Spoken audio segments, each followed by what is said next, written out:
મંદિરે સ્નાન પૂર્ણિમા અને ગજબેશના પાવન અવસરે ભક્તિભાવનું ઘોડાપૂર ઉમટી પડ્યું હતું।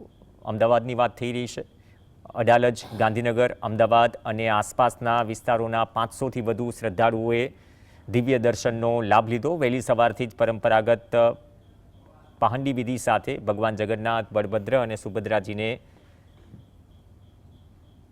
સ્નાન વેદી પર લાવવામાં આવ્યા। વૈદિક મંત્રોચ્ચાર વચ્ચે સુગંધિત દ્રવ્યો અને પવિત્ર જળના 108 કળશથી મહાભિષેક કરાયો। પુરીની પરંપરા અનુસાર પંડિતોએ આ વિધિ કરી। સ્નાન બાદ ભગવાન અણસરમાં એકાંતવાસમાં જાય છે। ઉત્સવના સમાપનને 56 ભોગનો ભવ્ય પ્રસાદ અર્પણ કરાયો અને શ્રદ્ધાળુઓને મહાપ્રસાદ વિતરણ કરાયો।